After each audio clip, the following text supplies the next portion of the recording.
So yeah, guys, we ended up hopping on the Fueltech hype train. Guys, I ended up picking up the system for Fueltech's early Black Friday deals back in November. Been meaning to do a video on this system, but due to funds, you know, I put it off until I had all the parts that I needed to make this video happen. So I finally received all the parts, guys, to install this system onto the EG. Not sure, I'm not gonna be able to get the car running, but I'm gonna install it. And another reason the car won't start is, stay tuned, check this.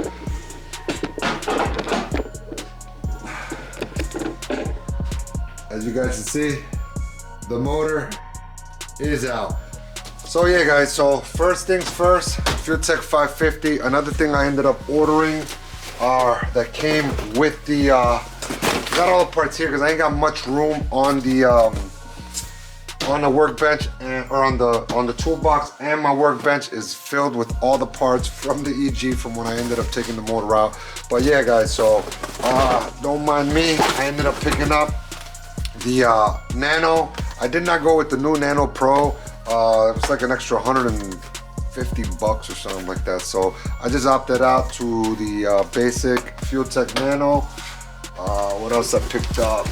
It ended up coming with the map sensor line, the quarter, is it 1/8? Or quarter-inch line, that's what it is. It plugs into the back of the Fueltech. I also ended up picking up, I might have picked up a bit much. I wasn't sure as to what it was I was gonna need, but I ended up picking up 15 feet, if I'm not mistaken, of the Nano harness to get the Nano to work. And also, I ended up picking up the sensor, guys. What else are you gonna need to get this system running?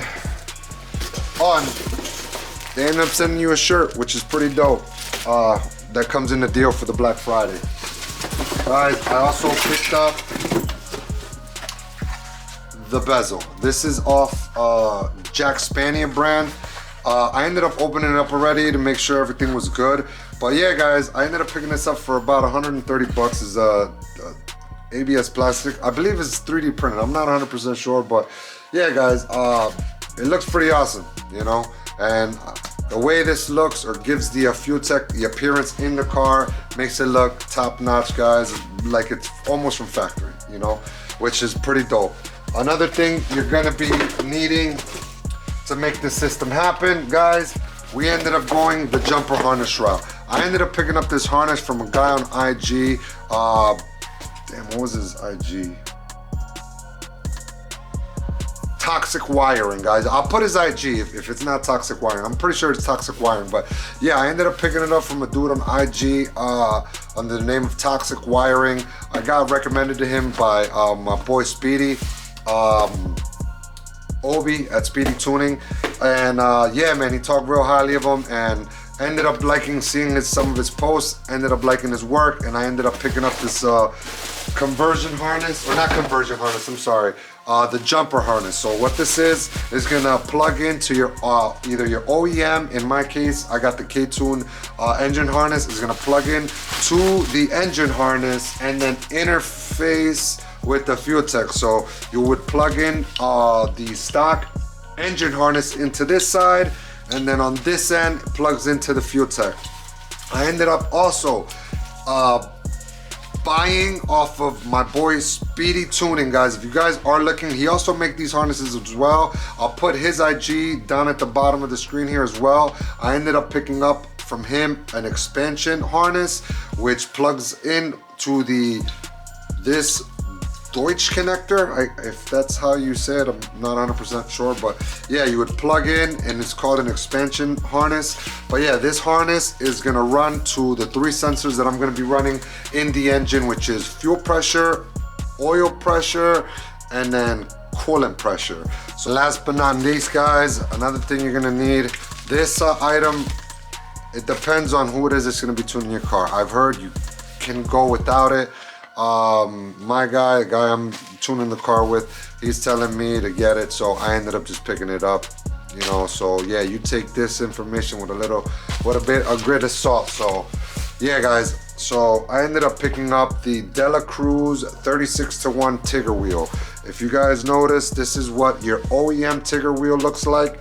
I seen on videos online and a little bit of research that I did and asking a couple of the guys that know a lot more than I do, they're saying you can go without this, or there's ways by knocking some of these teeth off on here and on the cam post plates, and you could get the car to happen. The reason you want to go with this Tigger wheel is because supposedly when you are on Fueltech, the crank sensor gives you a lot of problems where either the car would shut off on you or car won't want to start. So I'm trying not to have any hiccups with this system, so I ended up just opting out to purchasing the Dela Cruz Tigger wheel.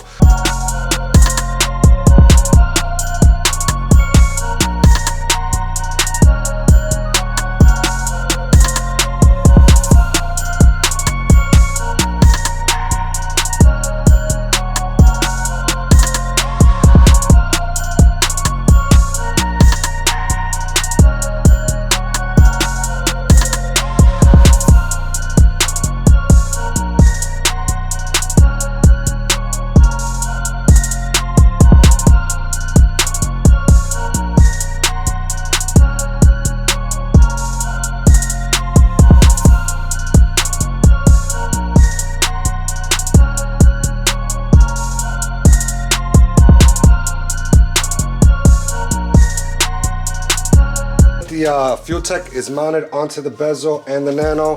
What we're going to be doing, I'm going to be installing the jumper harness onto the car. I'm going to be figuring out where I'm going to route the harness through and get that all situated, and once that's routed in, we're going to go ahead and start installing the bezel onto the dash, so stay tuned. Alright guys, so sorry for the horrible lighting. I'm using the light on my phone, but yeah, the bezel and cluster are off. I'm going to be feeding the harness through that little hole there that runs behind the dash, and I'm going to be bringing the harness over to the passenger side footwell. Yeah guys, I'll pick back up with you guys when I have the harness ran through and when I'm about ready to install the bezel, so stay tuned.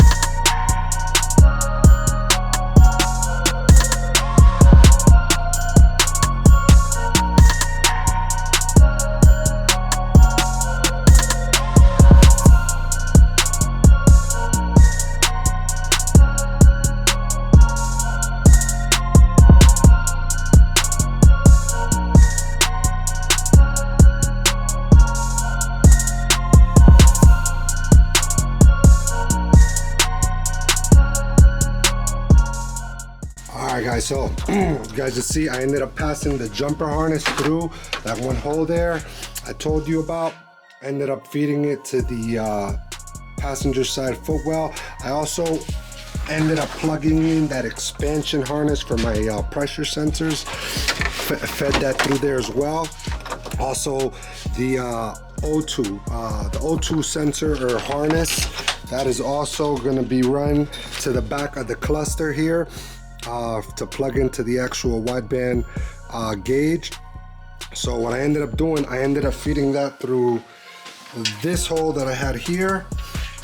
Just tucked it nice underneath the clutch master cylinder there, or the reservoir. Fed it behind the rack and pinion and the cross member, and it's gonna get plugged into my hood exit right there.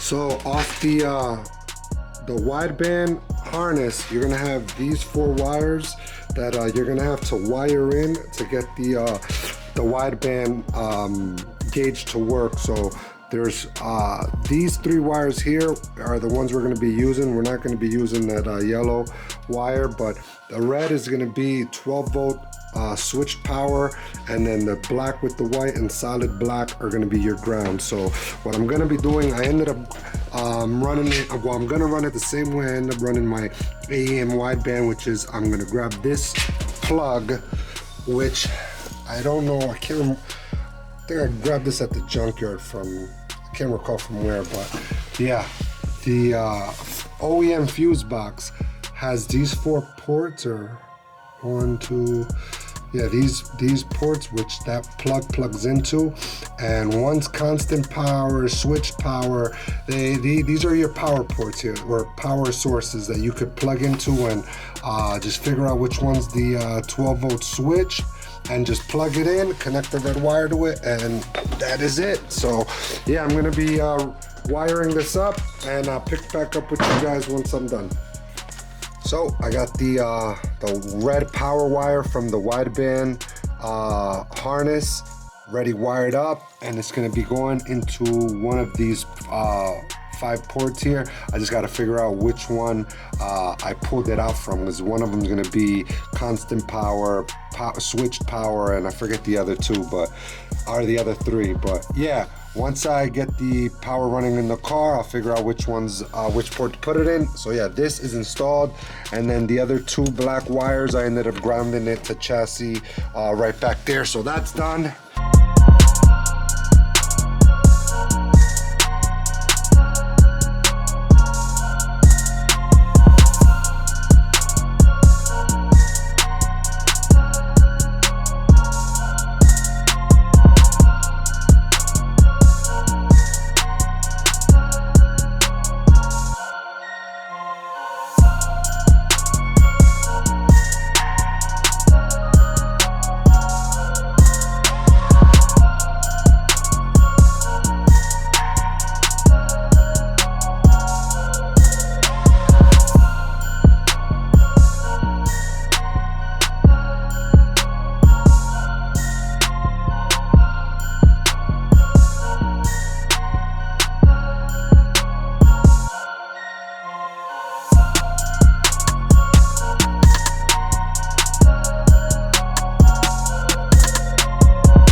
And for the jumper harness, what I ended up doing, I just left the expansion harness, the one for all my pressure sensors.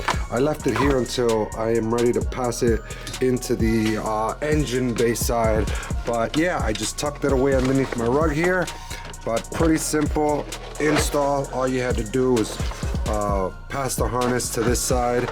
Comes with the 2 plugs for the A and B plug on the stock OEM engine harness, and then the E plug goes onto this one with the 2 wires coming out of it. And you know, the conversion harness, you know, that's still the same. So yeah, I'm gonna tuck that away like that.